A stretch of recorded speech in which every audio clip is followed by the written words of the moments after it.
At 12 years old, he cried alone on a plane, leaving the only island he had ever known. At 15, doctors found a heart that raced even while he slept and told his mother that without surgery, football might be over.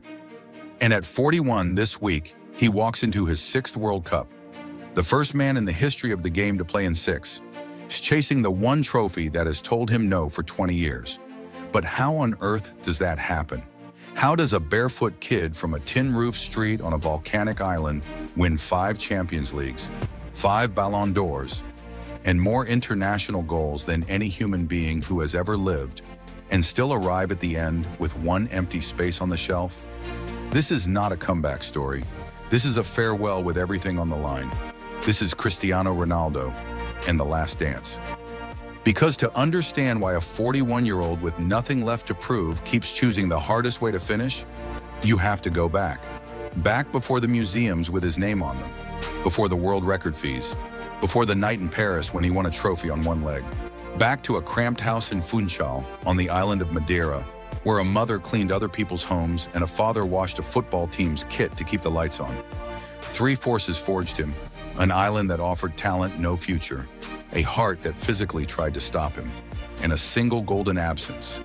The only prize that 5 World Cups, 20 years, and 143 international goals have never bought. Every record you are about to see was built in the shadow of that one missing thing. This is where the hunger started. Funchal, Madeira, a volcanic island in the Atlantic, 600 miles from the Portuguese mainland. His mother, Dolores, worked as a cook and cleaned houses to feed 4 children. His father, José Dini, came home from war in Africa to no work at all, until the tiny local club, Andorinha, made him its kit man. The father washed the shirts, the son filled them. But José Dini was fighting a battle of his own, against alcohol. And the whole family knew how that fight was going.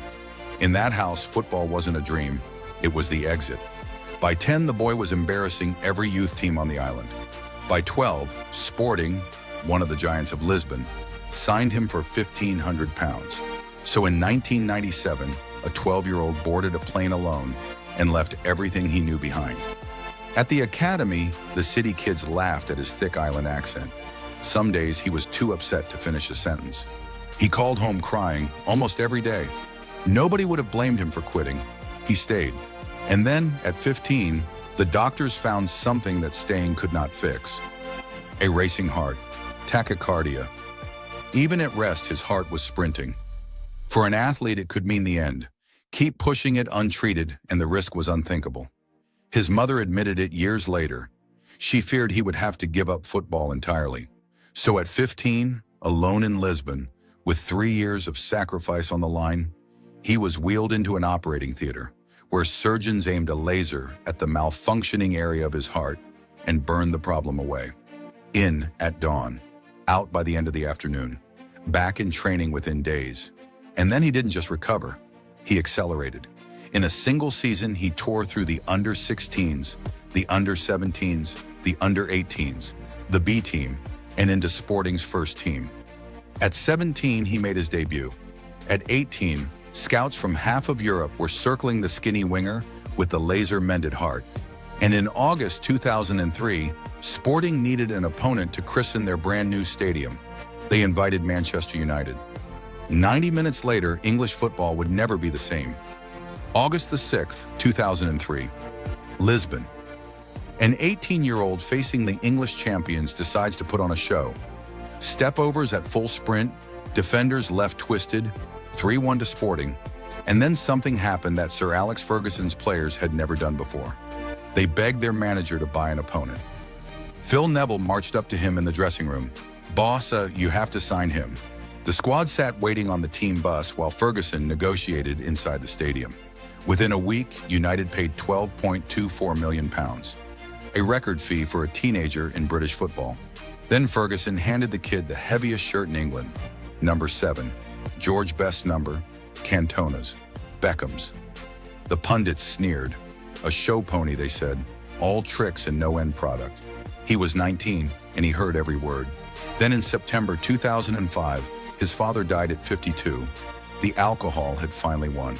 The son grieved the only way he knew how. He worked. By 2008, the show pony had scored 42 goals in a single season, won the Champions League, and taken the Ballon d'Or as the best footballer on earth. The doubters went quiet, and the biggest club in the world reached for its checkbook.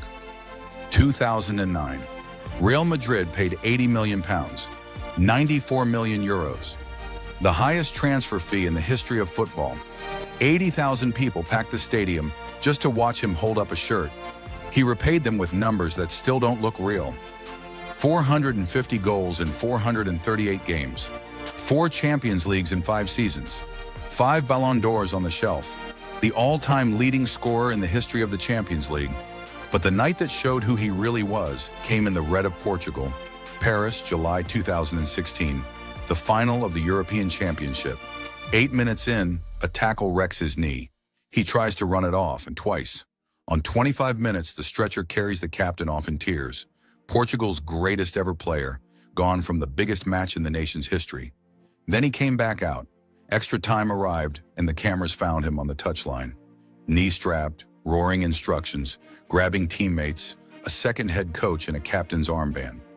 In the 109th minute, Eder, a substitute, hammered a low strike past France.